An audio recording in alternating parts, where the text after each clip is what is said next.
kitu ulitufundisha AI kwa Kiswahili. Naam.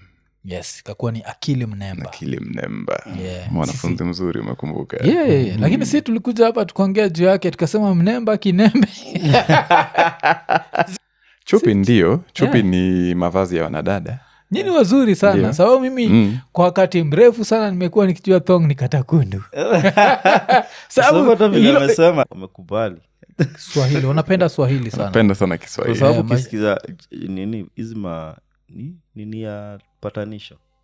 Aswa kama mfano koroga Kiswahili ingine.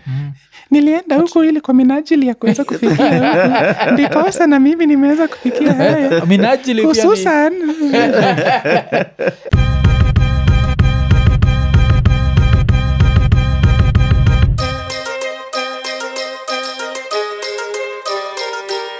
Ekonene. Episode 442, but I think hii ni wakati nafaa kusema ni kipindi cha 442. Toleo la. Na kama unashindwa ni kwa nini, ni sababu leo tuko na ni mtaalamu wa Kiswahili. Anaitwa Mwaruma Musa Mufti. Si ndio? Mani mwa? So doctor. Yes, so doctor. Unasikia hiyo tena. So kona shindwa kunaendaje, tulipatana na Mufti ilikuwa kile kinaitwa nini? Ni kikao. Kikao cha warsha. Ni Warsha ya wanahabari ama wazalishaji wa kazi za wanahabari na filamu barani Afrika. Ama ukipenda kwa lugha ya Kiingereza Africa Media Festival. Okay. Damn. Alafu pia podcast kwa Kiswahili inaitwa nini? Ama bado mjaipatia jina? Podcast. Nadhani bado tu ni vikao tu vya kusemezana. Vikao vya kusemezana. Hiki ni kikao cha kusemezana cha Ekonene. So leo tunataka kujaribu kufanya kipindi kamili kwa lugha ya Kiswahili. Inakuwa ni lugha ama ni lugha? Inategemea na unakotoka pia, lakini unasema lugha ya Kiswahili ama lugha ya Kiswahili zote za kubalika. Yeah. Okay, sababu nilikuwa nasikia mkiongea na Ian kimwambia kuwa ushai safiri ukaenda India. Huko India ulikuwa unafanya ni kazi ya sauti. Nilikuwa nimeenda kufanya kazi za sauti pamoja na pia kuweza kushiriki katika warsha ya Elekrama mwaka 2020. Ambayo Elekrama ilikuwa ni kongamano la wanabiashara ambao wako kwenye sekta ya kawi ama ukipenda kwa Kiingereza the energy sector. Okay. Kawi ni energy? Kawi ni energy. Kwa ni industry. Ian, next time bibi akikwambia ongeza kawi. Hiyo nitakawia.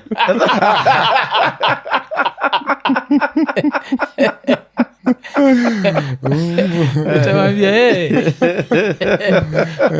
kawi na kwa energy. Kawi ni energy, yeah. So KPLC, Kenya Power and Lighting Company. Kwa Kiswahili sanifu ni? Shirika la usambazaji wa umeme. Shirika la umeme nchini la Kenya. Alafu kuna KenGen, shirika la usambazaji wa umeme. Okay. Na kwa nini tukiongea juu Kiswahili, kwa nini nafikiria like wa Kenya ni kama tumeanza in quotes kudharau Kiswahili? Sababu kitu inafanyika saizi unapata watoto wengi wadogo hawaongei Kiswahili. But unaona gata tukikaa hapa alafu tuanze kuongea Kiswahili na kuwa gani? Unaona natumia Kiswahili mbaya inakuaga. Tukiongea Kiswahili hivi inakuwa ni kikao kile kinafanya tunacheka, unaona? Yaani Kiswahili ni inaleta raha fulani. So kwa nini unafikiria watu wameanza kudharau Kiswahili? Nadhani tukiweza kuangalia kwa kitambo unapata ni kwamba muda mwingi wakati tulikuwa tunafunzwa Kiswahili ama sehemu tofauti ambako zinafunzwa Kiswahili walimu wengi hata walikuwa hawajaweza kuelewa lugha hiyo kikamilifu na ilikuwa ni kwa nia ya kupita mitihani. Kwa hiyo utapata hata kwa mfano labda wanafunzi ambao waligonga alama ya A katika Kiswahili, wengi wao saizi ukiweza kuwafuata na waulize, je, unaweza kujieleza kwa dakika 3 kwa lugha ya Kiswahili, watashindwa. kwa sababu wao lengo lao ilikuwa ni kusoma kupita mtihani. Kiswahili hakiweza kuchukuliwa kama lugha ambayo ni ya maana sana kwetu sisi hasa wa Kenya. Na hata unaona tu hata kwenye bunge lugha inapaswa kutumika ni Kiswahili. Ila ni wabunge wangapi ambao wanaweza kunena kwa lugha ya Kiswahili kikamilifu? Ni wapwani peke yake. Kwa hiyo kasuma ambayo iliwekwa kwamba Kiswahili ni lugha ambayo haitaweza kuja kusaidia sana katika maisha. Labda ilianzia miaka 2000 ama 1990 kiendelea. Kwa hivyo kwa inaathiri ukuaji wa lugha hiyo na kuelewa kwa lugha hiyo. Afu pia utapata kama mji kama Nairobi wengi husema Kiswahili ni kigumu. Ndio, Kiswahili ni kigumu, sikatai. Lakini kama unavyofanya mapishi, unaendelea kujiboresha katika kile ambacho unafanya kila siku. Kwa hiyo kama utanena hii lugha kwa kila siku, utafanya mazoezi, basi daima utaona kwamba lugha hii inakuwa ngumu na ngumu na ngumu na ngumu na ngumu. Lakini usichokijua ni kwamba Kiswahili ndio moja ya lugha ambayo inalipa zaidi kwa sasa. Nikiangalia kwenye bara la Afrika. Sababu hata niliona anaitwa nani? Malema alikuwa anasema kuwa Afrika inafaa kuanza kutumia Kiswahili kama ni lugha ya biashara. Official language ni lugha rasmi. Lugha rasmi ya biashara. Ya biashara. Si trade, tuweze kutrade. Ati lugha yenye iko sokoni. Kwa sema shengo iko kwenye soko. Lugha ya soko. Kwa sababu kama unavyoona kwa sasa Kiswahili kinanenwa na watu milioni 200 na ndio lugha ambayo inanenwa na watu wengi zaidi barani Afrika. Na ni lugha ambayo inazidi kuendelea kusambaa. Kama unavyoona Afrika Kusini wanaanza kufunza lugha ya Kiswahili. Sisi wenyewe kuna wakati tuna vikao vya kufunza wengine Kiswahili ambao wapo nje bara la Afrika.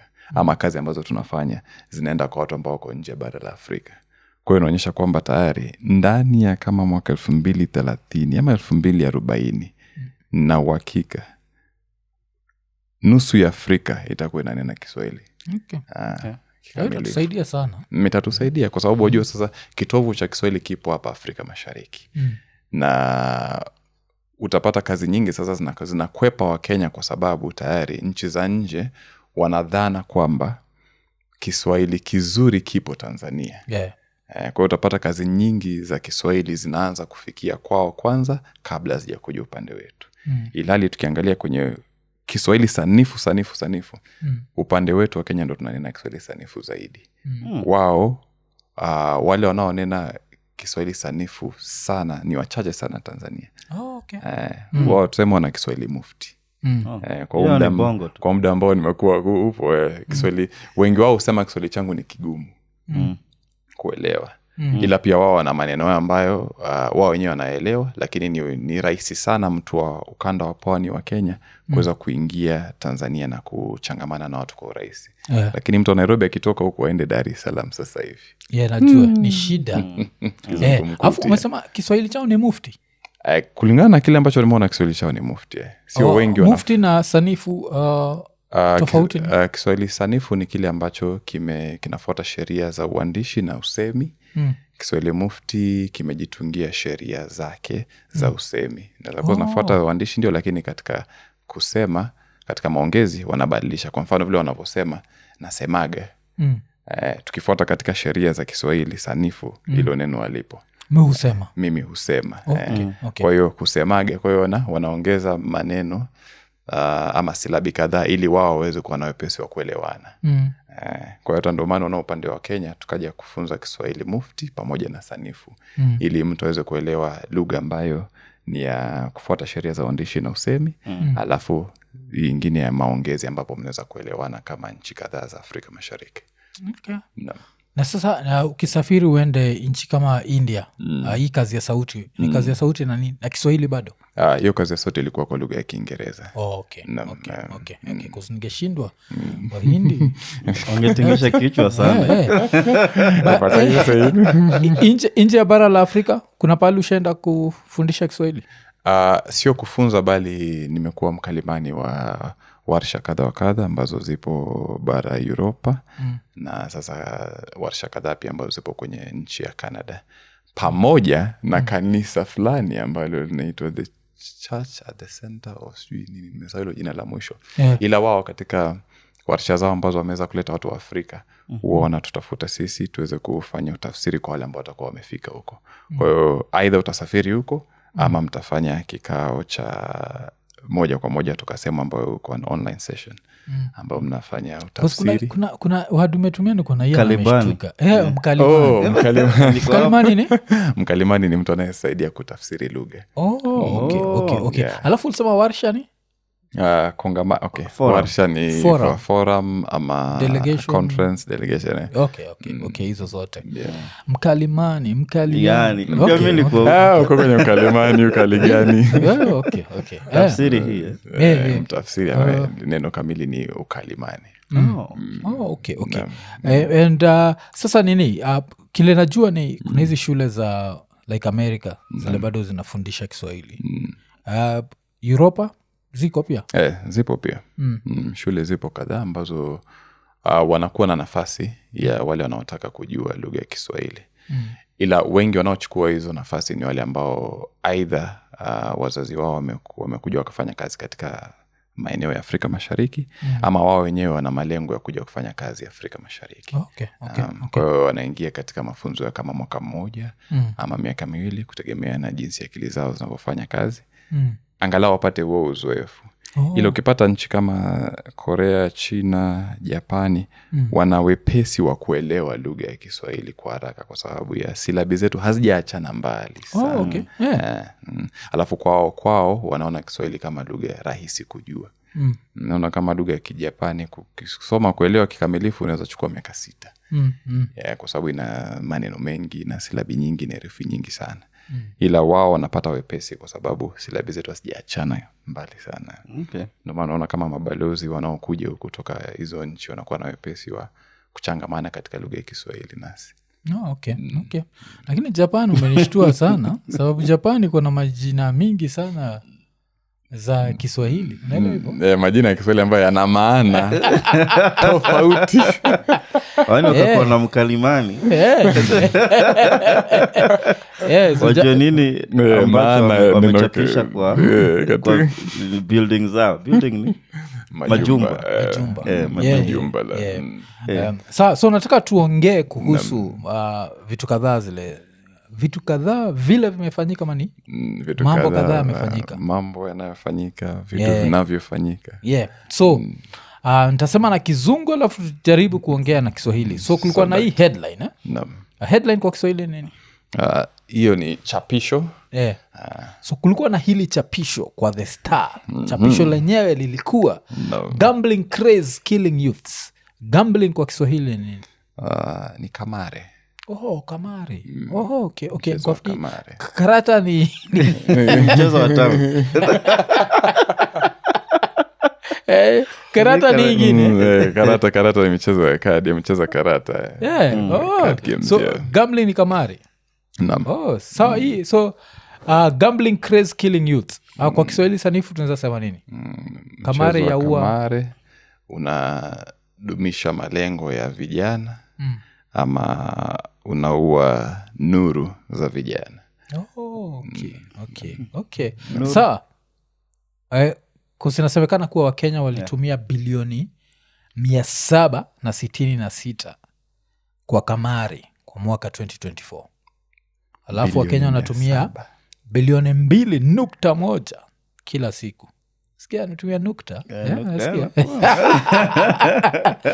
Alafu chapisho ni Mwafrika katumia nukta.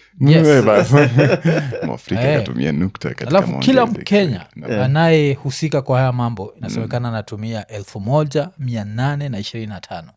Average kwa Kiswahili ni?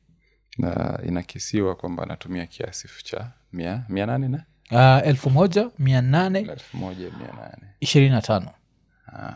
Okay. Alafu pia inasemekana kuwa soko la kamari hapa Kenya litafika bilioni 49.2. Sikia. Projected. Sio ni soko litafika. Natazamiwa kufikia. Kufikia. Natazamiwa, okay. Yes. Alafu namba zile zimetengenezwa na hii industry kwa Kiswahili nini? Namba zotengenezwa nini? The industry, like gambling industry. Industry kwa Kiswahili sector. ni sekta so namba ya kazi zimetengenezwa kwa hii sekta ya kamari ni 10,000 alafu namba ya kazi ambazo si direct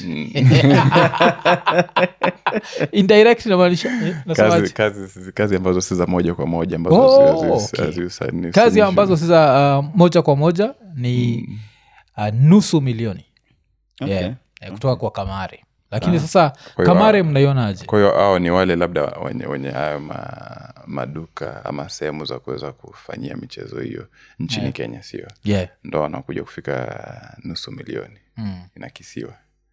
Inakisiwa. Alafu kusisi tunajuanga umekisiwa alafu ukagongewa. So betting jina betting kwa Kiswahili au ni kupika kamari? Lipo nimenikwepa akilini ila nikilipata nitaweza kukutaarifu. Okay. Nitaweza kukutaarifu. Damn. Wacha cause hii imenikumbusha like tutarudi back to hii mambo ya betting, tutarudi tena tuongee juu ya hiyo.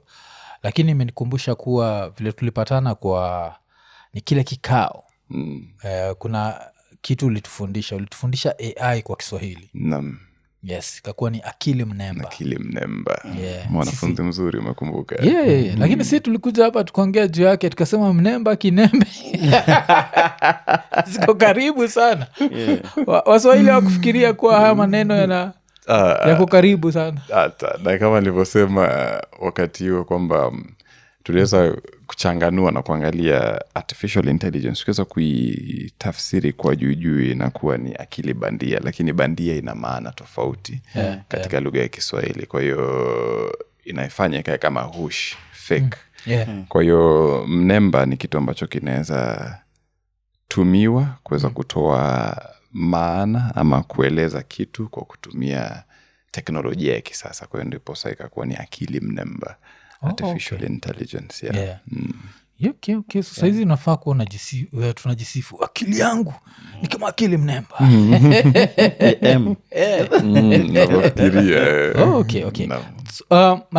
So kwa hii mambo ya gambling wewe mwenyewe ushajipata ukipiga kamari? Kwa bahati nzuri sijawahi kujipata nimeingia katika ushawishi huu wa kuweza kutumia hela, kupata hela zaidi kwa njia ya haraka. Maana naamini vinavyokuja kwa kasi basi bila shaka pia vitaondoka kwa kasi. Haijawahi kunijia akilini, nashukuru Mungu kwa hilo. Ila wapo wale ambao wamefaidika na jambo hili pakubwa sana. Lakini pia idadi kubwa na hakika asilimia kubwa ni wale ambao wamepoteza. Maana utapata wengi hawezi kuiangalia kwamba hii ni biashara kwa mtu mwingine ama kwa kampuni fulani, kwamba wao wapo kutengeneza hela. Kupitia hela yako wewe unaiona ndio ndogo, unaweza kwenda kuirusha sehemu hiyo ukatarajia kupata mengi, ila wapo wale ambao wanatumia mbinu zao kuhakikisha kwamba hutafaidika, na wapo wale mara moja wanatoa faida kwao kwa njia ya kushinda.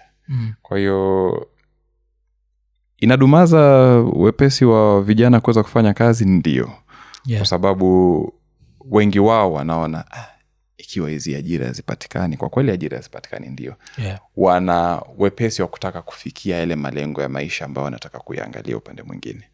Kwa hiyo naweza sema tu ni kama uraibu wa pombe ama uraibu wa vitu vingine vya dunia, kwamba usipokuwa makini sana na kile unachokifanya basi itakuteka akilini. Na kwa bahati mbaya waliotekwa akilini ni wengi sana kuliko wale wanaofaidi.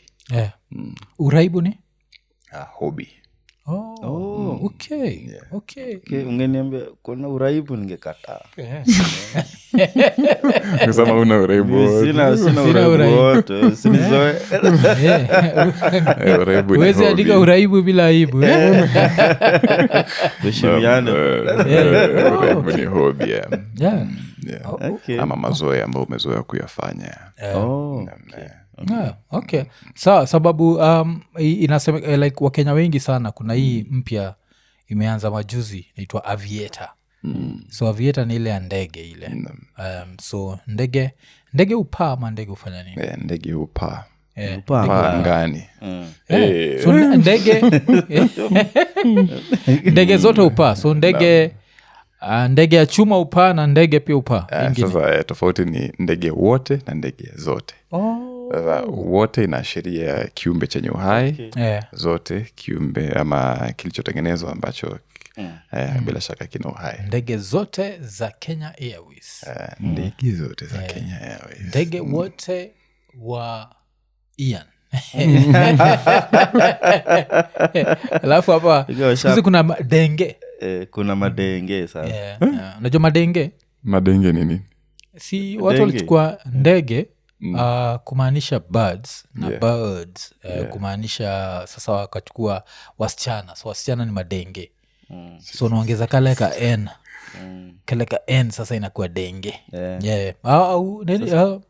Sheng unaichukua vipi? Nimekuwa nikisema kuwa sheng according to mimi ama according to inamaanisha nafaa kusema vipi? Kulingana na wewe. Sheng kulingana na mimi. Sheng ndio inafanya Kiswahili kisikufe Nairobi. Kweli? Bali Kiswahili kinakuwa kimekufa. Sababu ukiangalia Kenya utaona watu wakipata pesa wanabadilisha lugha ya kuongea. Watu wanaanza kuongea Kiingereza. Lakini sheng ni ile kila mtu at least unapata kila mtu anaongea sheng.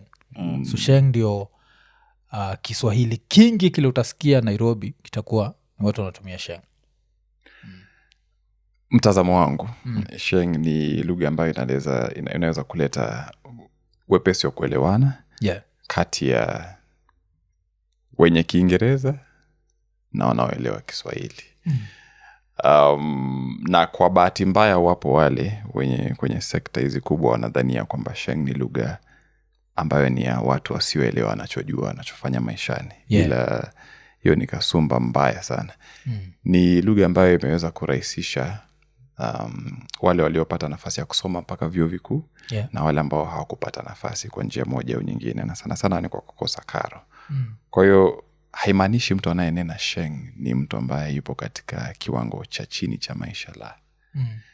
Na naheshimu hiyo lugha kama moja wapo ya lugha ambazo sawa inabuniwa sana, inakuwa na toleo tofauti nyingi sana ndani ya mwaka, ila haimaanishi kwamba ni lugha ambayo ni ya wagangster ama watu ambao wanaonekana wakora la.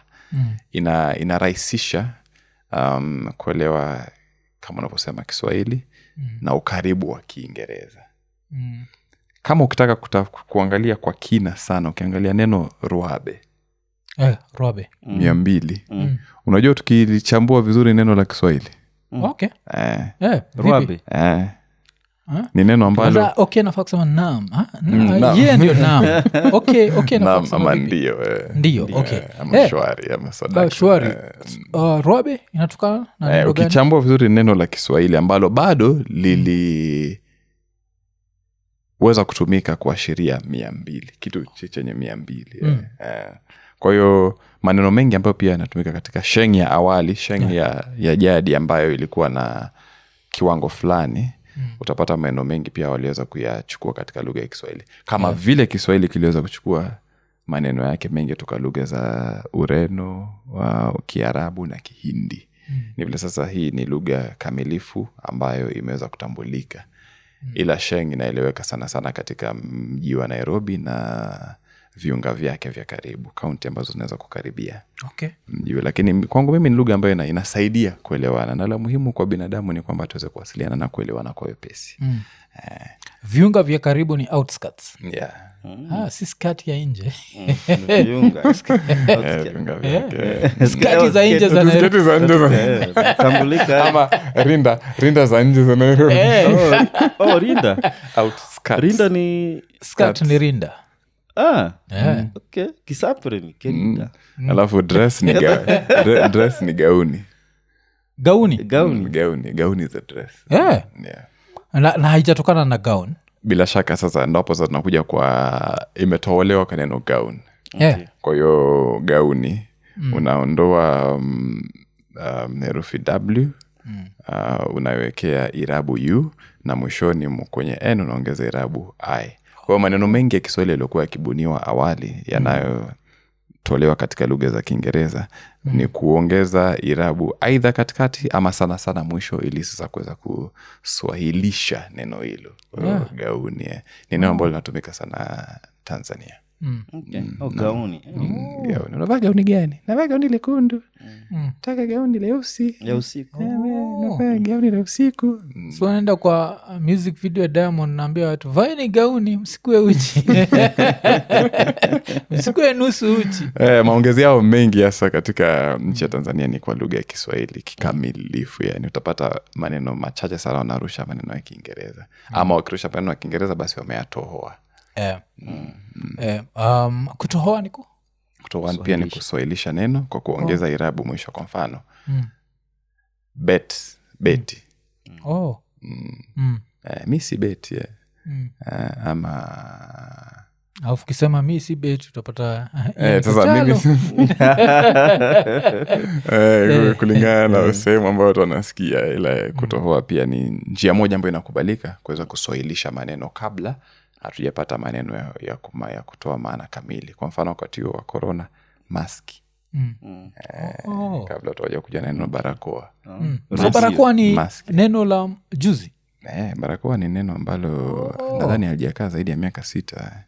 Ama neno ambalo lilikuwa linatumika katika sekta ya afya. Ila wachache sana walikuwa hawajajua kuhusu neno hili. Naam. Mimi kwa nafikiria barakoa ni neno limekuwa. Inaweza kuwa limekuwepo, ila utambulisho wake katika dunia ama Afrika Mashariki, kwenye dunia ya kunena lugha ya Kiswahili umekuja baada ya janga la corona. Janga ni pandemic. Na epidemic ni? Nadhani bado pia tengia kwenye neno janga. Watu janga. Kwa sababu kulikuwa na janga la ukimwi pia. Janga la ukimwi. Janga la ukimwi lihangaisha Nairobi.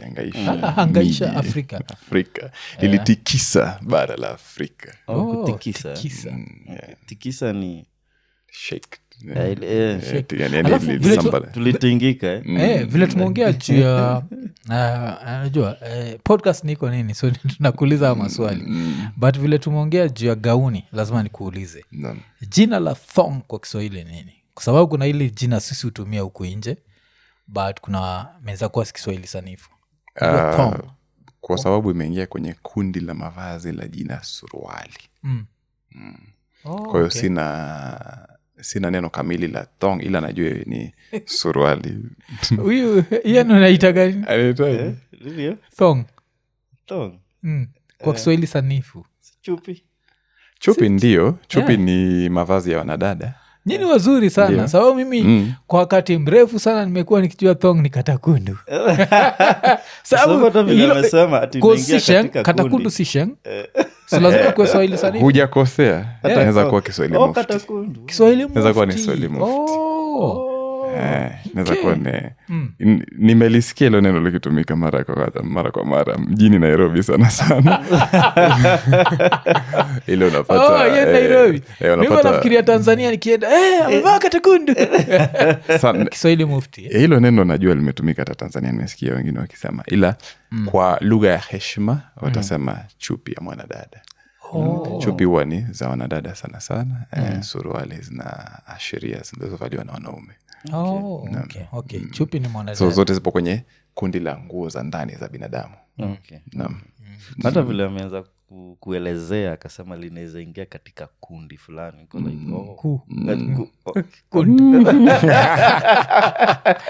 Iko like yes, inaingianga. Wow. Ingia, iko na mazoea. Ina mazoea ya kujibanza sehemu. Ya kujitwika ama. Kujibanza sehemu. Kujibanza ni kujibanza a forceful entry. Unajibanza katika sehemu fulani. So kujitwika ni kuweka. Umetwika vazi jekundu, umevaa. It's not forced. Ila kujibanza sana acha nijikalishe sehemu hii, nitajibanza kuingia sehemu hii. Pia lakini pia cha kujua ni kwamba maneno mengi ya Kiswahili yana maana tofauti kulingana na muktadha unaotumika. muktadha muktadha ni the context. Muktadha ni context. Eh, Okay. najua wengi watasema haya maneno alisikia tu wakati wa mitihani ya Kiswahili. Eleza dondo hii. eleza maana ya dondo Exactly. Yeah. Muktadha. Okay. Hiyo naweza kuwa naitumia. Elewa muktadha. Elewa muktadha. So dakta bas. Elewa muktadha. leo ni changamoto tunachangamsha na Kiswahili kabisa. So pia kulikuwa na hili chapisho Alcoblo set for return amid surge in road carnage. Alcoblo kwa Kiswahili tunaweza kuuliza kifaa cha kuweza ni kifaa cha kuweza kupima pombe. Kiwango cha pombe okay. Katika mwili wako. Road carnage ajali ajali za barabarani. surge ni kupanda kwa ajali za barabarani zimeweza kuongezeka. Makupita nini zikiwa kwa kiwango kingi sana. Sasa jua changamoto ni kwamba kila mwaka ni kama ukiangalia takwimu ambazo zimekuwepo tangia jadi ni kwamba kila mwaka kunakuwa na ongezeko la ajali. Hakuna mwaka ambao unakuwa na ajali chache kuliko mwaka uliopita. Kwa hiyo ajali zinaongezeka katika miezi fulani. Sana unapata kama mwezi wa 4, mwezi wa 7, mwezi wa 11, mwezi wa 12 ni miezi ambayo inatambulika sana kuwa na ajali ovyo kwa sababu ya haraka za madereva sana. Aidha wanaofanya biashara ya uchukuzi ama pia madereva wa magari binafsi. Sijui ni pepo ipo barabarani ama ni kasi gani ambayo mtu anayo. Sababu hata nimeona nafikiria ni leo asubuhi kuwa kuna familia ya watu 4 wote walifariki baada ya kujaribu kupita gari lingine. Kupita ni overtake ni kufanya kupita gari. Walijaribu kupita gari lingine wakawapatana na basi imebeba watoto wa shule. Alafu familia mzima ikakufa, wakapoteza maisha. Head on collision. Ana kwa ana waligongana. Ana kwa ana. Gari ziligongana ana kwa ana. Takwimu ni statistics. Takwimu ni statistics. Takwimu. Ekonene. So koko US unatrai kutuma do Kenya, the best platform kutumia ni Lemfi. Na the reason ni Lemfi ukupatiaga the best ama the highest exchange rates. Na pia through Lemfi unaweza tuma up to $8,000 a day, $16,000 a week ama $32,000 a month. Hiyo inamaanisha unaweza tuma $1 million shillings in one day, ama unaweza tuma $2 million shillings in 1 week, ama unaweza tuma $4 million shillings in 1 month. Try and imagine kama maybe unafanya kitu kama construction hivi na unadid kutuma hiyo do faster. So unacheki Lemfi is the platform to use. Alafu pia usisahau another thing juu ya Lemfi ni ukibaki umerefer best yako unapata $20. So jua, so wewe ni best yangu jo. So sisi kama iko nini tumekurifa, baki umeclick hiyo link ya Lemfi iliko kwa description, ama unaweza baki pia umescan cheki jo na scan hii QR code, alafu baki ume sign up for Lemfi, alafu sisi kama iko nini tutapata $20. Inamaanisha utakuwa umetusupport. Lakini apart from that, we mwenyewe ukituma your first $100 plus, unajua ama $100 and over, pia we mwenyewe unapata $20 cashback. So nangoja nini? Baki umeingia Lemfi today. Lemfi, international payments for everyone. Ekonene. Sababu tukiongea juu ya takwimu tunaelewa kuwa ni Wakenya kidogo sana ama ni Wakenya kidogo na jaribu kuongea juu ya nambari ya Wakenya. Wakenya wachache sana watawahi pata chance nini? Nafasi ya kuwa mabilionea. Sababu kulikuwa na hili chapisho shilingi bilioni 1.3 kulipwa Donald Kipkorir. Anafaa kulipwa shilingi bilioni 1.3 sababu ya kesi zile ameshinda za City Hall. City Hall inafaa kuitwa nini? Hizi ni kesi za Nairobi County government county ya Nairobi. Kwa hiyo ameweza kushinda kesi nyingi ambazo zinahusiana na masuala ya kaunti ya Nairobi, aidha za kibiashara ama za hundi bandia. So wacha tu hapa ni some hii part kwa kizungu ilikuwa ni shilling 1.3 billion windfall for Donald Kipkorir in win over City Hall. So city lawyer is set to receive 1.3 billion from Nairobi County as payment for his legal services in 2 court cases. Saa wakati wa kwanza koti kusema hivi, Sakaja alimwambia kuwa hata mlipa. Sakaja alisema siwezi lipa hii. Kipkorir akamwambia najua utalipa nikikuachia ni 50%, lakini sikuachii chochote. So unaona vipi? Unafikiria kuwa county inafaa kulipa lawyer mmoja pesa hii, wakili mmoja? Hizo zimekuwa mingi. Na ni kesi gani? Kujua kulingana pia na hadhi yake. Donald Kipkorir sio huyo, si wakili tu hivi, ni wakili ambaye ni tajika. Nadhani hata kuna, kama sijakosea, ashawahi kumwakilisha rais wa sasa wa nchi yetu katika kesi zake za ICC, kama sijakosea. ICC la. Kwa hiyo nadhani ni mmoja wa wakili ambao ni tajika. ICC mwingine alikuwa anaitwa nani yule? Katwa Kigen. Ila aliyekuwa kulikuwa na Katwa Kigen. Kulikuwa na Katwa Kigen. Donald Kipkorir. Donald Kipkorir tunamjua wakili sana. Anaitwa wana jina ambalo wanapenda kulitumia sana. Nairobi business lawyer ama Nairobi lawyer. Sikia Nairobi lawyer, unajua huyo yupo kwenye hela sana huyo. So umesema yeye ni wakili tajika. Ni wakili tajika. Inamaanisha kuwa iko nini? Ni podcast tajika. Tajika inamaanisha nini? A renowned thing or a renowned person. Kwa hiyo iko nini, ni podcast tajika miongoni mwa Wakenya wanaosikiliza sehemu hizi za maongezi ya wazi. Sababu tukirudi kwa hiyo hii kesi ya Donald Kipkorir, sasa unaonaje siasa za Kenya? Nini unafuatilia kwa hizi siasa zetu? Nazidi tu kuangalia tu jinsi ukungu wa uongo umezidi kutapakaa katika nchi yetu. Na utapata kwa bahati mbaya siasa zetu kwa sasa hazijakuwa za kuweza kumfaidisha mwananchi wa chini, bali zinaonekana kuwa ni siasa ambazo zinamfaidi aliye kwenye kiti na wenza wake ambao wanamzunguka. Imekuwa nikiingia hapa ni wakati wangu wa kuweza kuzoa kiasi fulani cha hela ama kuzoa kazi fulani ambazo zitaweza kutuletea hela, aidha ambazo ni za kweli ama zile ambazo zinaweza kuongezwa katika kandarasi na zabuni hizi ambazo zinatolewa. Kwa hiyo siasa zetu nadhani tumeweza kuwa tumepoteza mwelekeo. Ukiangalia pakubwa tumepoteza mwelekeo. Kwa hiyo unapata hata wanasiasa wadogo lengo lao ni kutaka kuwa maarufu na sio kutenda kazi. Si kama enzi za kina, labda hatuna takwimu za kuweza kusema labda walifanya kazi kiasi gani, but ukiangalia enzi hizo kama wakati wa Michuki kulikuwa kuna zile sera ambazo wanazisema na wanazifuatilia kikamilifu. Kwa sasa utapata bunge ama waziri fulani anasema hiki na anatenda tofauti.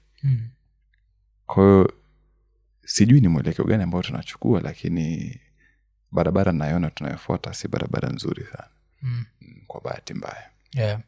Alafu unaelewa kwa nini saa zingine watu wakienda wakienda maandamano au tumia lugha ya Kiingereza badala ya Kiswahili? Sababu tuseme kama kuchant kufanya nini? Ya kuweza they're chanting a certain song or certain so kama kuchant ni rahisi sana kusema Ruto must go, kushinda Ruto lazima aende. Lazima aende. Wanakuwa na kauli mbiu ambayo wanaisema sana sana kwa Kiingereza, wanatumia lugha ya Kiingereza ili iweze kunaswa na wanahabari wa nje pia.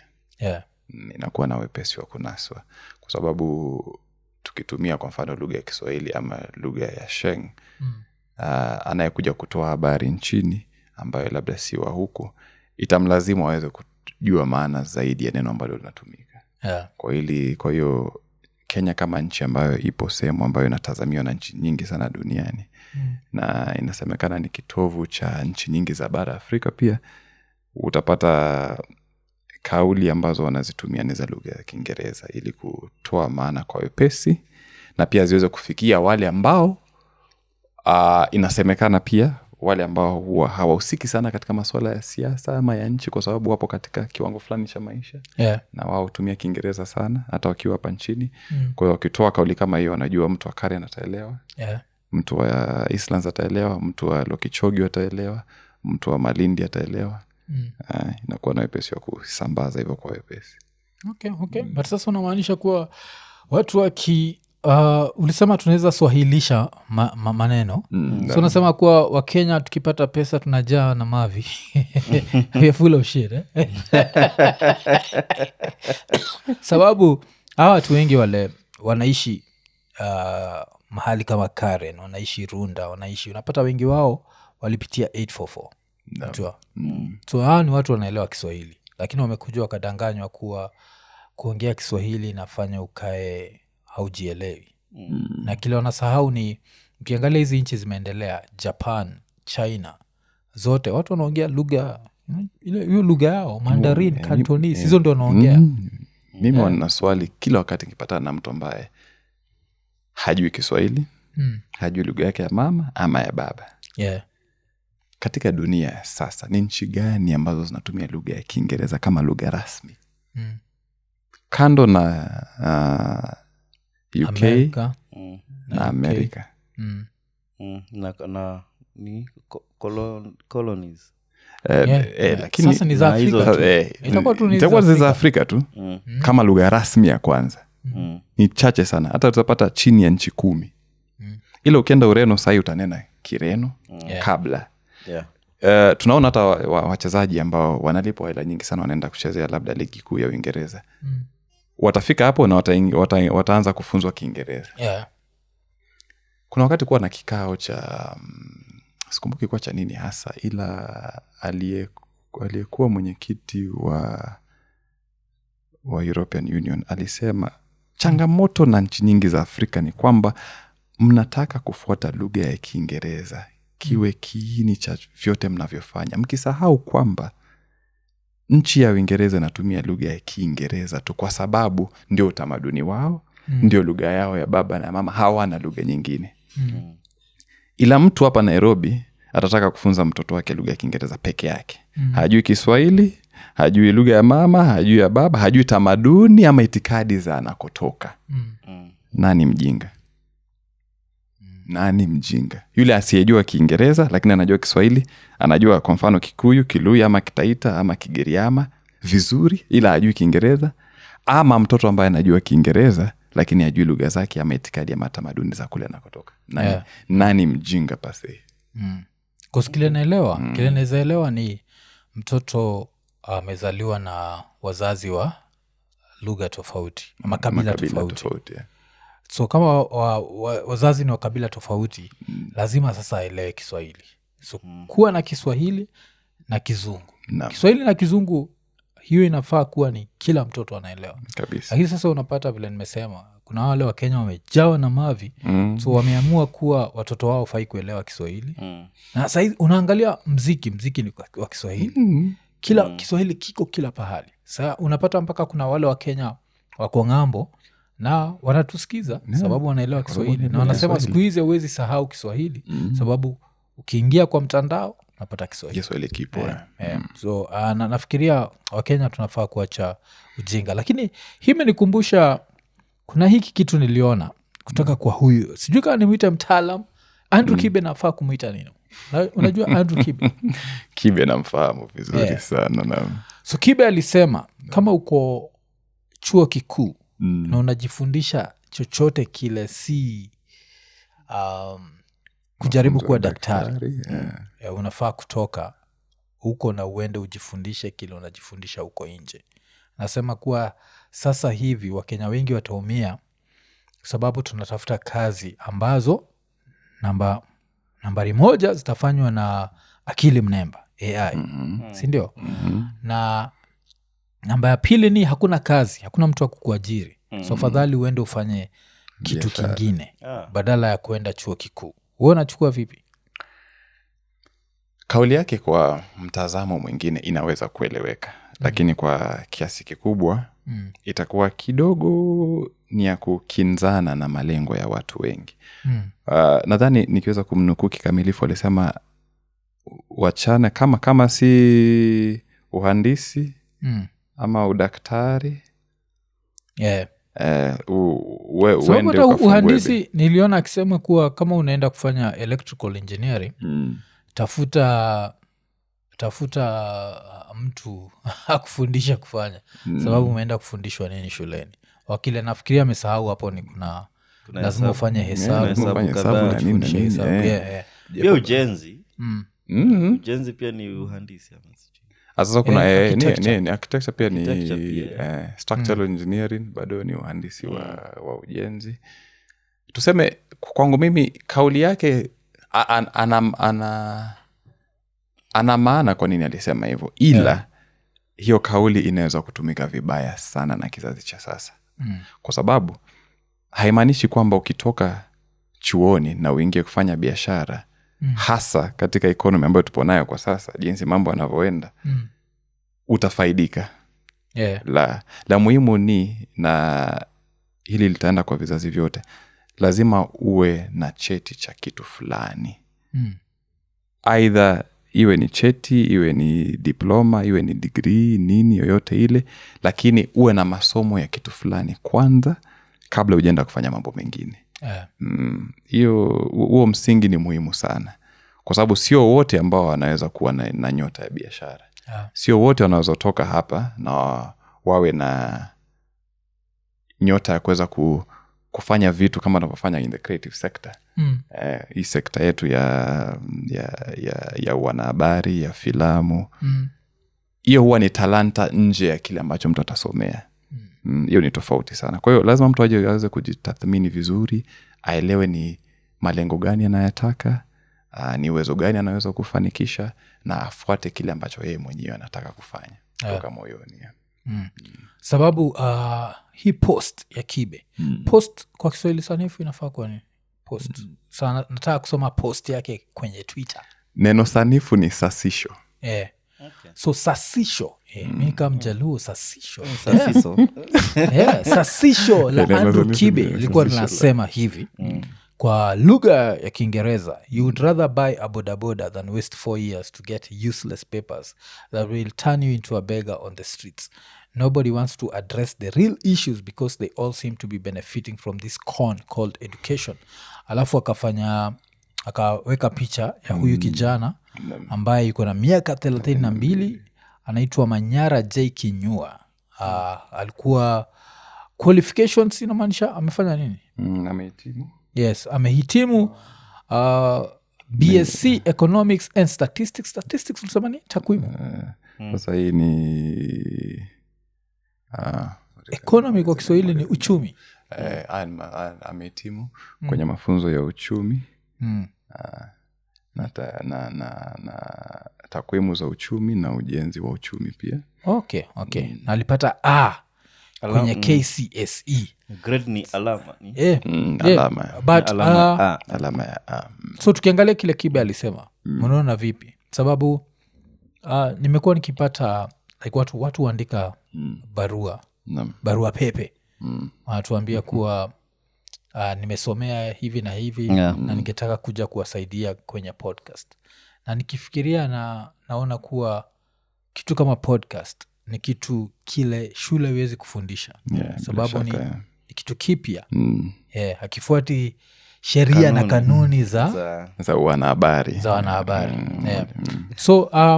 So we mwenyewe unaelewa kwa nini Kibe anasema hivi, kwa tuanze kujipanga kwa kauli yake. Kwa mtazamo mwingine lapo lazima sasa tuweze kutazama aidha kwa vipande viwili ama hata zaidi ya viwili.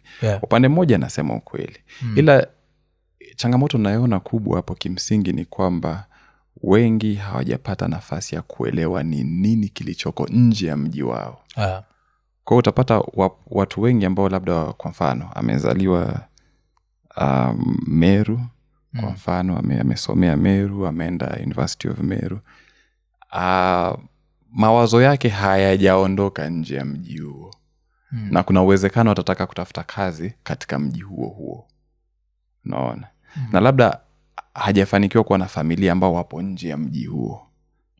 Ama miji yote mingine. Kwa unapata yeye mawazo yake yamefungana tu katika hilo eneo. Kwa hiyo hajapata nafasi ya kuweza kuelewa nje ya mji wangu nitafanya hiki na hiki na hiki. Kando na kile ambacho nimesomea nitafanya hiki na hiki na hiki. Maana idadi kubwa ya watu ambao siku hizi wanafanya kazi kwa mfano katika ofisi za serikali hawajasomea, wanafanya kazi tofauti na kile ambacho walisomea. Kwa hiyo exposure huwa ni muhimu sana. So kile ambacho kinakosekana tu naona ni hiyo exposure. Mtu akishapata tu hiyo exposure tu basi. Exposure kwa Kiswahili ni kumulikwa.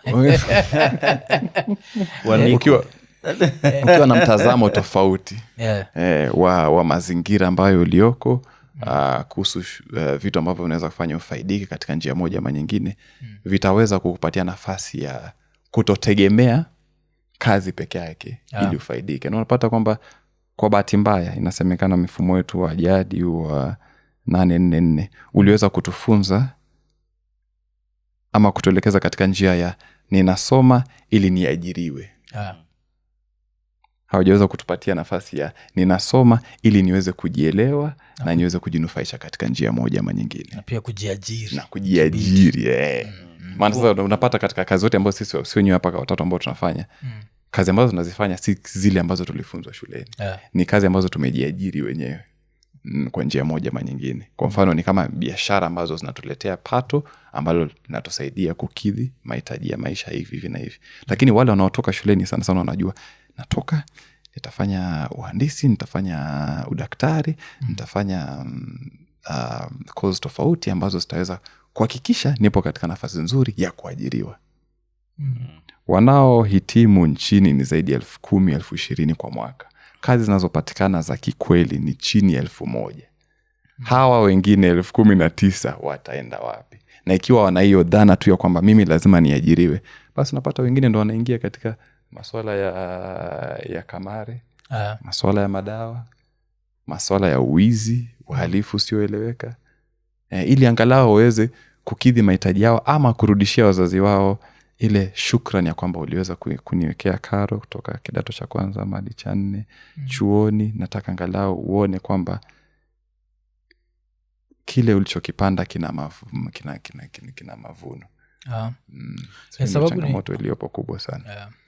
Sababu elimu pia nafikiria tunafaa kubadilisha vile tunafundisha watoto. Sababu nafikiria kabla tuanze tuko tunaongea juu ya kufundisha watoto na lugha ya mama. Elewa? Like, tukiangalia hizi country kama Uchina, hiyo ndio country inchi sasa hivi nafanya vitu vya ajabu kabisa. Na hiyo inchi watoto wanafundishwa wakitumia lugha ya Kichina. Sisi fikiria vile Kenya iko hivi, tungekuwa tunaweza kufundisha watoto Kiswahili na Kiingereza kama lugha. Alafu zile ni mitihani ifanywe kwa lugha ya mama. So inamaanisha kama uko Nairobi unaweza fanya na Kiswahili na Kizungu, lakini kama uko Kisumu kwa ile shule ndogo kabisa, fanya na Kijaluo. Lakini kuwa pia unaelewa Kiswahili na utapata watoto wengi sana wataweza kufanya. Na watafika mbali. Nafikiria kuna inchi ilifanya hiyo tafiti. Walifanya hivyo na wakagundua kuwa mtoto akifundishwa na lugha yake ya kwanza anaelewa virahisi kushinda kimfundisha kwa lugha ingine ile. Unapata watoto wengi hapa Kenya wanaanza kuelewa Kiswahili ama Kiingereza wakiwa miaka 7, miaka 5 kwenda 6. So wanashindwa. Unapata nenda shule inakuwa ni shida tena. Maana tukiangalia katika hiki kizazi cha sasa cha teknolojia, ikiwa nyumbani wazazi na watu walioko nyumbani wananena Kiswahili na hawapo nyumbani masaa yale ya mchana, watakuja jioni kwa mfano wanapotoka kazini, na mtoto yupo anatazama YouTube ambayo natumia lugha ya Kiingereza, wepesi wa huyu mtoto kujua lugha gani atatumia ndani ya miaka 3 unadumazwa pakubwa sana. Utapata mtoto atafika miaka 4 bado hajajua atatunga sentensi kwa kutumia lugha gani. Yeah. Maana hapa natazama lugha ya Kiingereza, napokea lugha ya Kiingereza. Kabla sijaelewa vizuri, hata sijajua nini kinasemeka, mdada wa kazi amekuja akakwambia, kula chakula, fanya hivi na hivi, nini. Kwa hiyo akili yake tayari inakorogeka. Sana sana watoto wa mjini.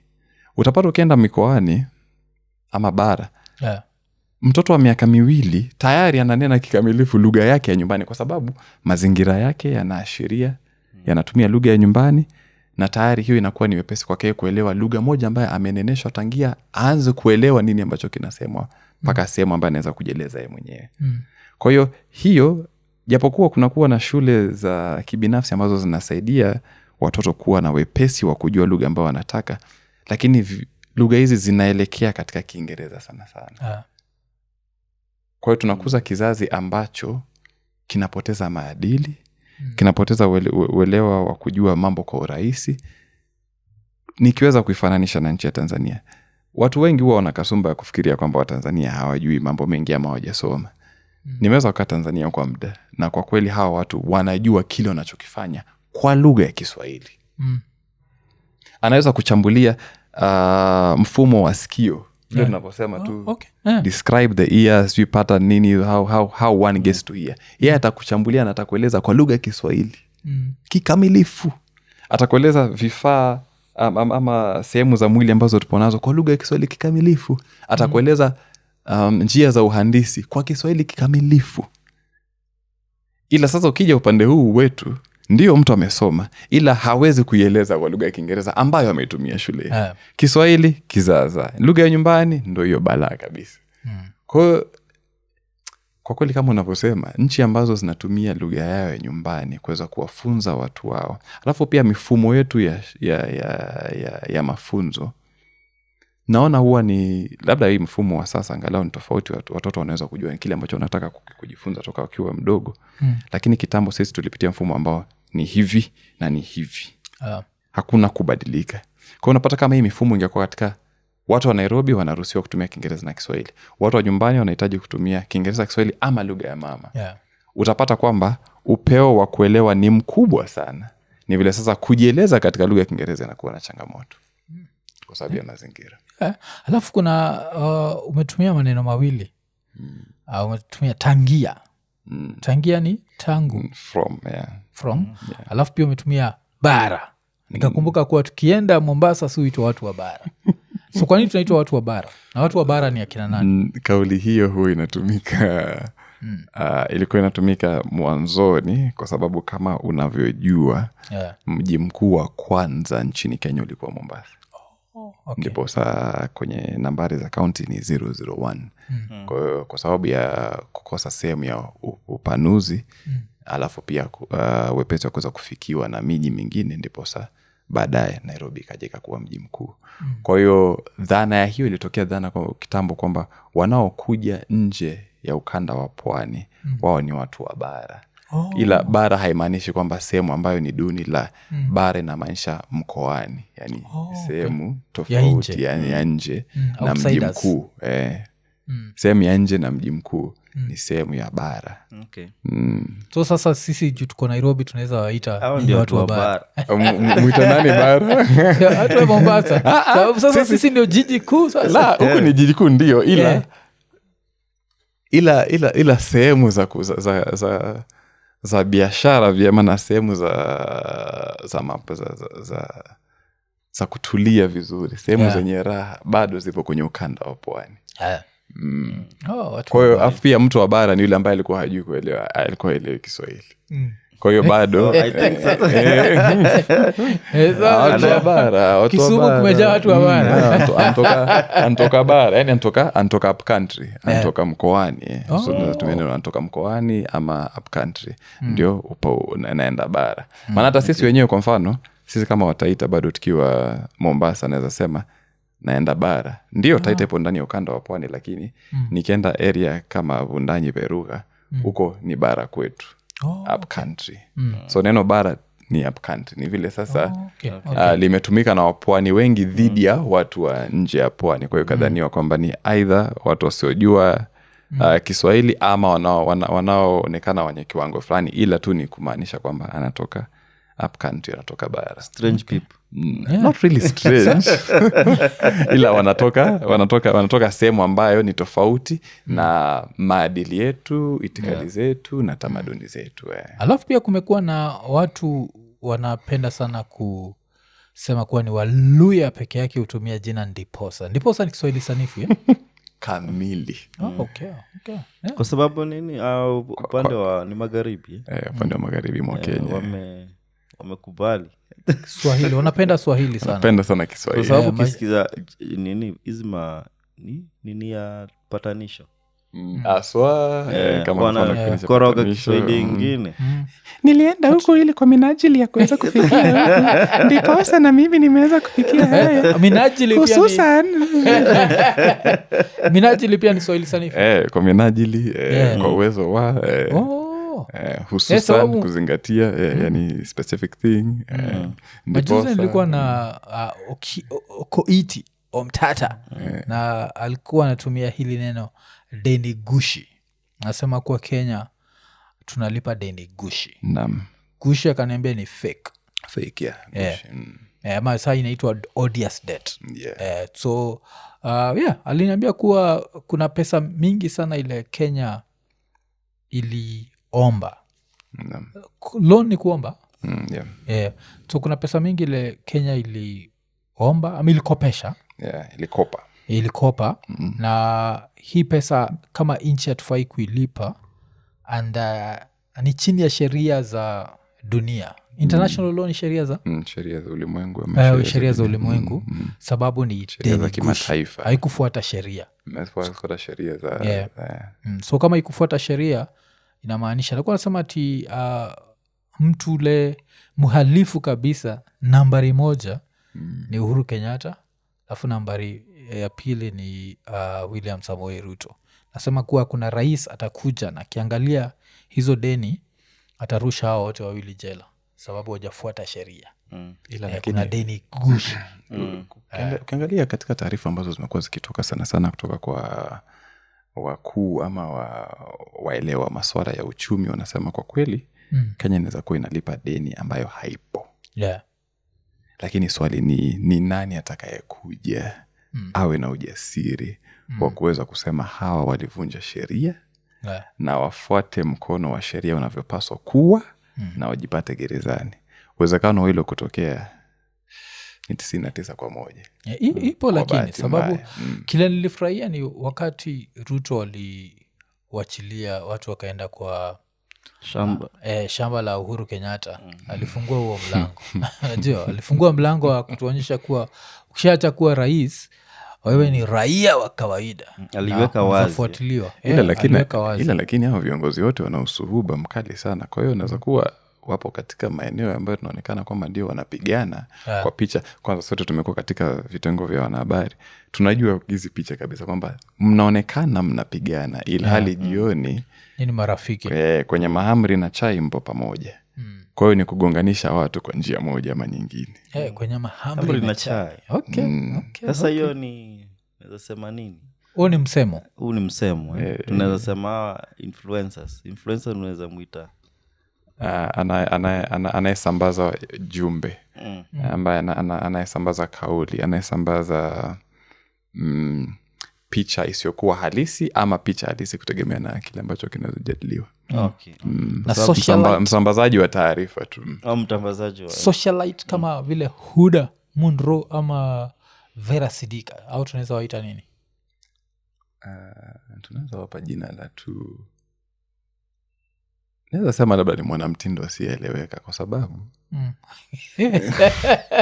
kwa nini nitatumia neno asiyeeleweka? Kwa sababu hujui kikamilifu anafanya nini, kusudio lake ni nini, ni ujumbe gani anataka kutoa kwa kizazi fulani kwa fulani, mambo anayoyafanya je yanakidhi viwango vya hadhi ya nchi fulani ama kabila fulani ama tabaka fulani. Kwangu mimi wanaona kama ni ni watu wasio ni wana mitindo tu wasioeleweka tu kwamba wana mtindo wasioeleweka kwa mwana mitindo ni maarufu Vera Sidika kulingana na mimi lakini ila najua kuna neno ambalo matumizi katika alipiga picha kadhaa akiwa amevaa katakun mufti. So tuongee juu ya misemo. Tulikuwa hapa na mwandishi anaitwa Lawrence Mrage na tulikuwa tunaongea juu ya vile shule inafundisha watoto kuwa waandishi, lakini vile wanafundishwa kuwa waandishi si vizuri. Nasemekana kuwa wakati wote wakiandika insha lazima watumie misemo, lazima watumie mafumbo nini. Unachukuaje misemo? Sababu sisi hufurahia kutumia misemo lakini pia ni ngumu sana kupata mtu ametumia misemo wakati anaongea. Saizi anafikiria tumeongea kwa muda ni kadri ya saa moja na umetumia tu huo msemo mmoja hiyo kwenye ni mahamri na chai. Lakini kwenye mahamri na chai wako hata haitakuwa kama msemo, itakuwa tu ni fumbo la kuweza kuelewa tu. Sana sana atatumia mafumbo zaidi na kutumia misemo. So unafikiria ni juu ya misemo, like tunafaa kufundisha watoto kuwa wakiandika insha lazima waweke misemo na mafumbo ama na maneno mengi. Kwa mtazamo wangu ni kwamba tunawaita wahenga. Tunajua ni miaka gani kwa kweli walikuwepo, hatujui, tunakisia labda. Na naamini kwamba baada ya kila miaka 30 itakuwa vyema kama tutaweza kupitia misemo ambayo ilisemwa ya awali na tuone kama inaleta maana katika muda huu wa sasa. Nadhani ndio ndo kama nilivyosema, wengine wetu tulifunzwa Kiswahili kuweza kupita mitihani. Kwa hiyo katika insha na nini watu walitumia maneno, mafumbo, misemo,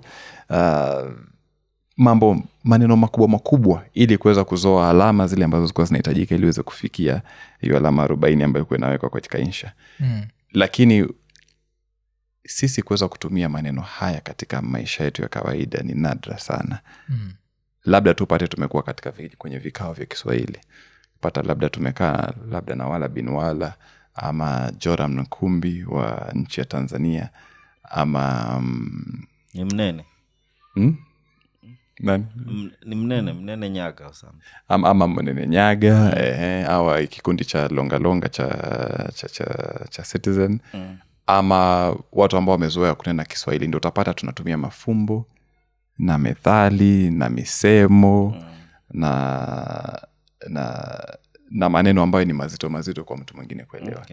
Lakini katika hali yetu ya maisha ya kawaida nadhani itakuwa vizuri kama tunaweza kupitia tena upya misemo ambayo inaonekana ni ya jadi, na pia watu kama walongalonga wanaweza jipata wamekuwa wahenga katika miaka ijayo, maana kila watakachobuni saa hii wanaweza kuhakikisha kwamba kinakuwa na muendelezo katika vizazi vijavyo.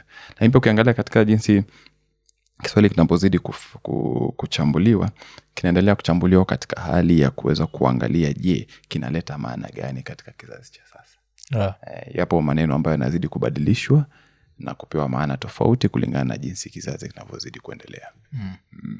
Sababu kuna yale ilikuwa like kuna vitu wahenga walinena vile sasa hivi ni mfuata nyuki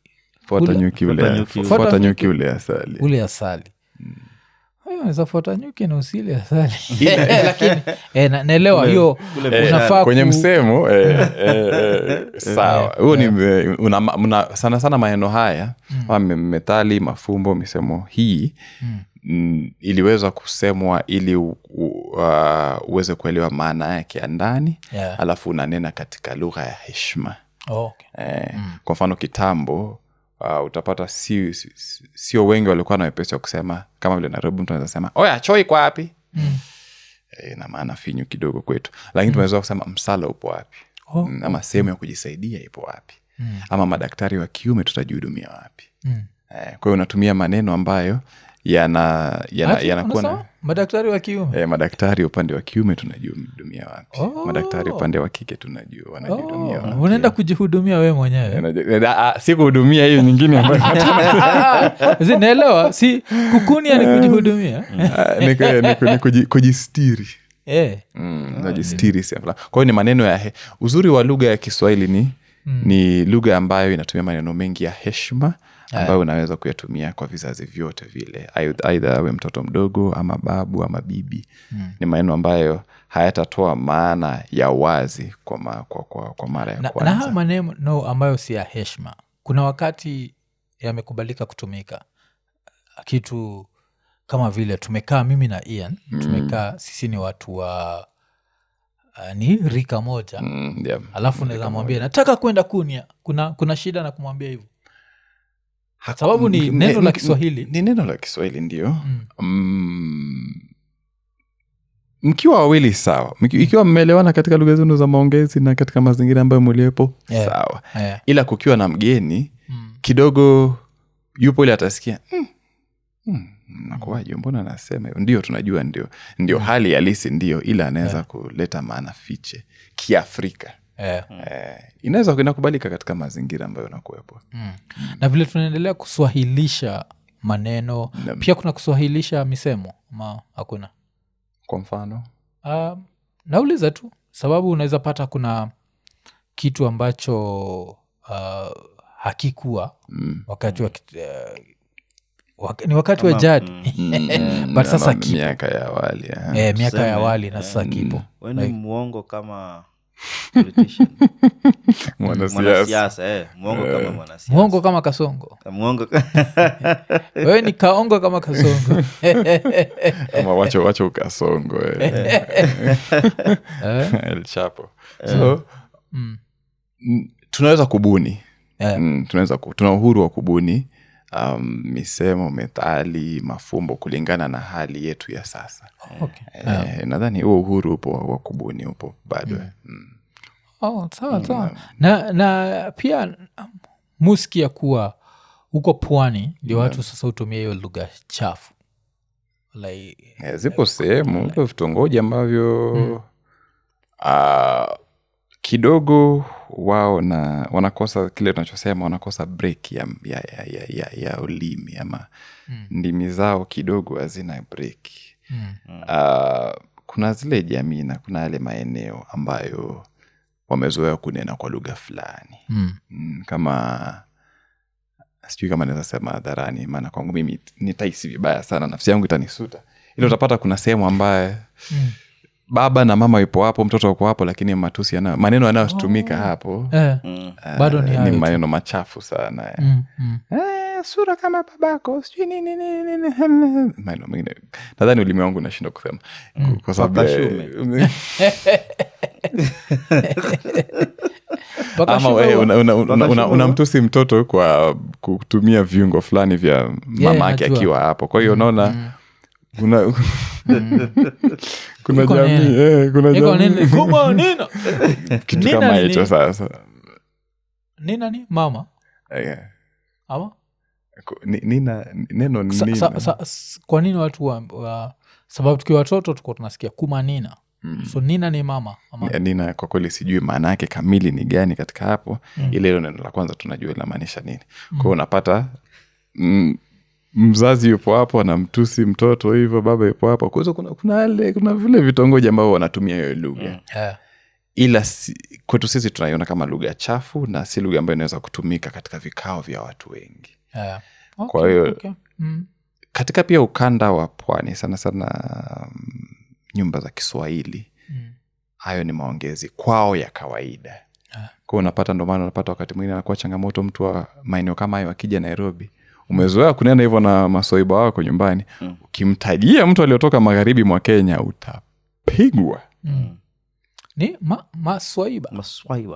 Swaiba ama maswaiba. Sasa nikisema maswaiba nimeiswahilisha ama nimeweka katika kitengo cha mufti kuweza kuashiria marafiki. Swaiba ni rafiki. Kwa hiyo unapata yale maneno ukiyatumia kwa mtu ambaye sio wa pwani atachukulia kwa uzito kwa sababu kwao ni matusi makubwa. So unapata bado ni maneno ambayo hana heshima, na kwa mtu ambaye mwenye hadhi fulani huwezi kumpata anatumia maneno haya kwa wepesi. Ndio maana unapata hata bado ni vigumu kwa watu wengi wa ukanda wa pwani kuweza kutumia the F word. Kwa sababu bado sisi katika akili tunaona ni neno ambalo linakosa heshima, ni neno ambalo si lepesi kulitaja mbele ya kikao fulani. Sasa mnatumia the T word. La. Chenye mnakosa ni muktadha. Ama Sababu pia pole vile tulikwambia podcast inaitwa iko nini, so lazima tukuulize. So kuna the T word. So T word inasemekanaga ni inasemekana ni mme na mke ni T. Mme na mme inasemekana ni F. Fira. Ama fira, tofauti ya fira na to. Si wote nisimalize, wote ni kwenda heshima. Ni tofauti ni gani? Hiyo sasa F word ya Kiswahili inaashiria tendo la waume kwa waume. T word neno la Kiswahili sasa ni tendo la mwanadada ya kawaida, tendo la mwanadada na mwanaume, mwanadada. Sababu tulisikia kuwa pale ni kule pwani kuna wakati wanasiasa walifanya ni mwanamgambo kafiri. Kuna tuhuma zilizotufikia ama taarifa. Activist ni nini? Si mwanamgambo. Mwanamgambo ni nani? Mwanamgambo ni fighter wa ni rebel. Mwanamgambo ni rebel. Okay. Activist mbona natoka kichwa jamani. Na limeingilia tu mtetezi wa haki. Mtetezi wa haki. Okay. Sawa. Alafu sasa nini? Wewe ufundisha pia Kiswahili ama? Ndio, mara kwa mara huwa najipata na liko katika nyumba kadha hapa mjini Nairobi kuweza kusaidia wanafunzi watoto kuweza kuelewa lugha ya Kiswahili. Ila kikamilifu kazi yangu imeegemea sana katika utayarishi wa vipindi vya Kiswahili, aidha kwa sauti ama katika filamu, na pia utafsiri wa vipindi hivyo. Kwa mfano kama kwa sasa tumetoka kukamilisha shughuli moja ambayo itaweza kuja kwenye Showmax. Kuna series inaitwa Adulting, kuna nyingine inaitwa The Wife, ambapo sasa hapo nimeweza kutumia sauti yangu kama mmoja wa wahusika Kawe.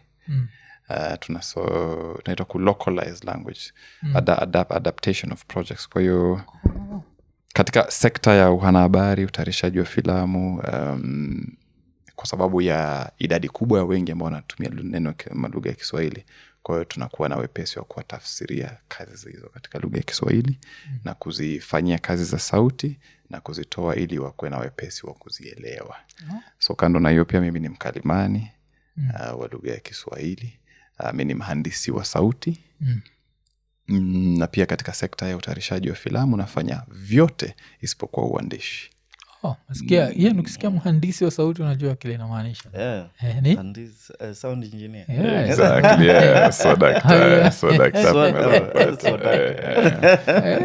Swadakta. Ila kazi zangu nyingi ambazo zimetoka ni za sauti sana. Voice commercials, voice narrations nini, na pia mwaka jana nikaweza kutuzwa, nikakuwa Mkenya wa kwanza kupokea tuzo 2 kwa wakati mmoja. Tuzo za APVA, Africa Podcast and Voice Awards. Ambapo niliweza kushinda kitengo cha Best Documentary na Best Commercial TV. Na pia Wakenya nadhani 12 waliweza kuzoa tuzo hizo za Afrika pia. Swadakta. So sasa mtu akitaka kukupata kwenye mitandao ya kijamii, kunipata kwenye mitandao ya kijamii ama nyanda za mitandao ya kijamii, kwenye Instagram ni mufti_halisi. Kwenye Facebook ni Mwaruma Musa Chicharito. Kwenye Twitter ni Mwaruma_mufti. Nadhani ni hizo tu, sipo kwenye TikTok bado. Wewe ni shabiki wa Manchester United? Kabisa. Kisikia Chicharito sugu wa Manchester United, sio tu shabiki bali aliyesajiliwa rasmi tangia mwaka 2009. Sababu nikisikia tu Chicharito ndakumbuka Chicharito. Alafu jina hilo nilipewa nikiwa utalii FC. Wakati huo nilikuwa nacheza kandanda chini ya chuo cha Kenya Utalii College. Kwa hiyo niliweza kufananishwa na ukali wa Chicharito kwenye safu ya ushambulizi. Kwa hiyo hilo jina nilipachikwa na wenzangu nikiwa chuo cha Kenya Utalii College mwaka 2010 mpaka 2012. Ulikuwa unacheza kandanda? Nacheza kandanda pia. Na masomo yangu ya kwanza ilikuwa katika Food and Beverage Service and Sales kwenye Utalii College. Kwa hiyo hapa Nairobi Thika Road. Pia nikafanikiwa kuwa Mr. Utalii 2010 mpaka 2015. Ila sikuweza kufanya kazi niliyosomea kwa sababu kipindi kimoja tulikuwa kuna Utalii Food Fair 2011. Na hapo ndipo vitengo vya wanahabari viliweza kuniona kijana ana wepesi wa kubadilisha lugha ya Kiingereza na Kiswahili vizuri sana. Kwa hiyo nikanaswa hapo, kafunzwa masuala ya sasa uhandisi wa sauti na kuweza kutumia sauti yangu kutoa taarifa. Na pia mafunzo sasa ya utayarishaji wa filamu kwa undani na ya sauti kabisa. Ushaisoma habari kwenye radio? Bado sijafanikiwa kusoma habari. Na nini hufanya watu wanafanya hii ujinga Zanzibar? Unafikiria hiyo ni ujinga tu wa Kenya ama ujinga? Nadhani ni mmoja anajaribu kuiga mwingine, kwa sababu ile labda yule wa kwanza alikuwa anasema Hassan Juma. Kwa mtu anaona nikitaja jina langu hivyo litakuwa na wepesi wa kukumbukwa na Wakenya wengi, ila Kiswahili tu ni lugha ambayo inanenwa tu kwa fasaha, kwa wepesi kama tu lugha nyingine tu. Maana ukiweza kusisitiza maneno mengi basi unaonekana kwamba kidogo hujaweza kuelewa lugha kikamilifu, ila ni lugha tu ya kawaida tu. Siku za kwanza tukianza alikuwa dhio sema tu dhio. Unapata mtu anaanza tu taarifa na nipo katika ukanda huu wa pwani nikiweza, sijui kwa nini watu waongea hivyo. Na mtu anaweza ongea tu kwa gari tu, nipo katika ukanda wa pwani nikiweza kufuatilia taarifa ya rais na sehemu ambazo wameweza kuzitembelea huku na huku. Ni lugha tu ambayo ni ya kawaida tu, unavyonena tu. Maana ukisisitiza maneno basi mtu ataweza kujua huyu kidogo lugha hii inamlemea kwa njia moja ama nyingine. Alafu pia watu wanakasumba kwamba sisi ambao tunajua Kiswahili sana watu jua Kiingereza. You are mistaken. We are equally as good in English as we are in Swahili. Wanakasumba. Kasumba ni assumption. Certain assumption, certain myth. Wanakasumba. Mufti, asante sana. Nafikiria tunafaa kukupata kwa kipindi cha pili tuweze kuongea juu ya Kiswahili. Ama tuwe na kikao cha lugha sasa. Tuchambuane kwenye lugha. Kiingereza, Kiswahili, Sheng na lugha zingine ambazo zipo. Tumefurahia sana. Imekuwa ni kipindi kile tuna hope ama tunatumai kuwa umefurahia na pia umekumbuka kuwa Kiswahili ni lugha.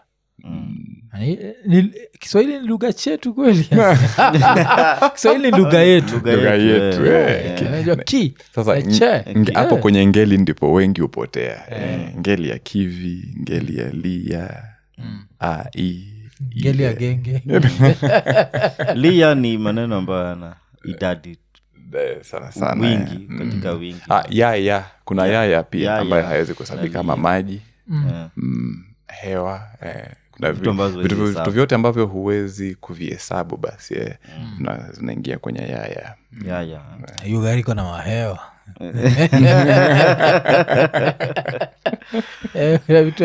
Hatuwezi.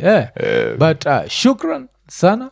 Imekuwa ni kipindi cha 442. Tukimalizia tukisema penda, hiyo ni like subscribe kwa Kiswahili. Unaruhusiwa kubonyeza kitufe cha kupenda kazi yetu. Tunipenda, bonyeza kitufe cha kujisajili ama kujisubscribe. Na ikikupendeza zaidi pia kitufe cha kusambaza, ili wengi weze kufikia kazi hii na kuelewa kazi ambayo inazofanywa nzuri sana. Maana kufikia episode ya 400 na kwa kweli vijana hao wamefanya kazi. inahitajika kupigiwa makofi pakubwa sana. Bonyeza kitufe cha kujisajili. Iko nene. Jisajili, Eko nene. Swadakta. Iko nini ama kile utasema kuna nini. Swadakta.